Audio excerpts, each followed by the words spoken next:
Assalamualaikum warahmatullahi wabarakatuh.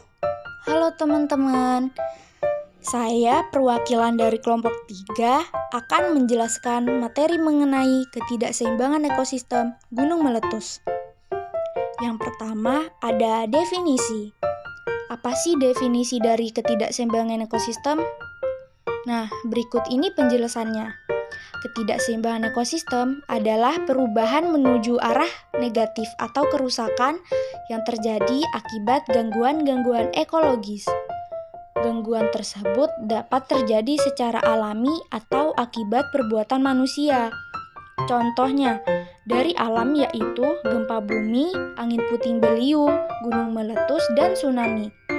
Lalu, aktivitas dan kemampuan teknologi manusia mengganggu dinamika sebagian besar ekosistem, yaitu telah mengganggu struktur trofik pada ekosistem.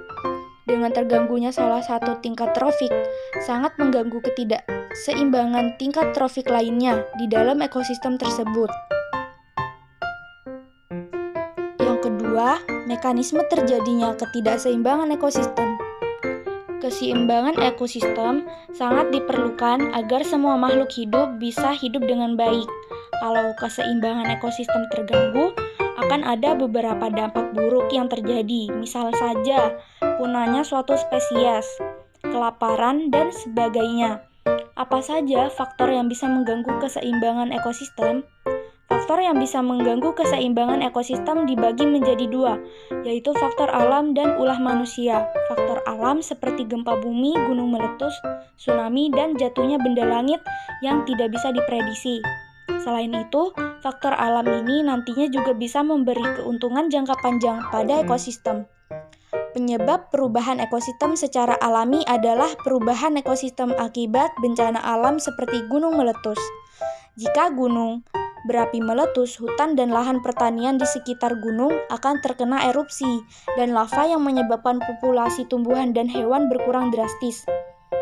Aliran piroklastik inilah yang dapat membunuh hewan dan tumbuhan, meningkatkan keasaman tanah dan perairan, merusak lanskap, hingga mengganggu migrasi hewan. Yang ketiga ada mekanisme terjadinya gunung meletus. Yang pertama, terjadinya gempa bumi dan meningkatnya gas emisi. Peristiwa gunung meletus adalah ketika magma bergerak di perut bumi, tepatnya di bawah gunung berapi. Aktivitas ini memicu gempa bumi secara berkala dengan intensitas dan kekuatan yang semakin meningkat.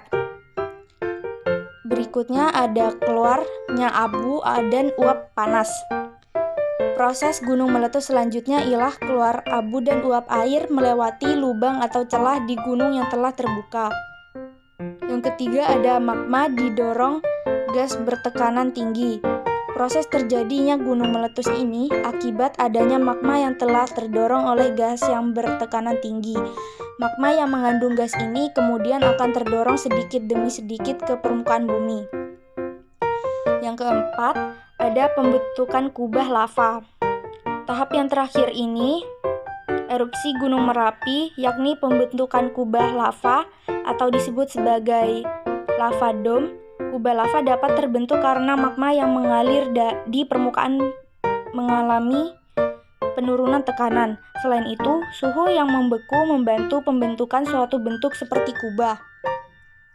Nah, yang kelima ada dampak dari gunung meletus. Positifnya, pasir dan batu jadi bahan bangunan. Tanah jadi lebih subur, tambang pasir menjadi baru. Negatifnya, pencemaran udara, kebakaran hutan, awan panas, hujan batuan pijar, melumpuhkan aktivitas masyarakat. Solusinya yakni pembuatan talut banjir, pembuatan kantong lahar atau dam, melakukan perubahan tata ruang wilayah yang berbasis mitigasi bencana. Terus ada pemasangan early warning system dan selalu bersikap waspada.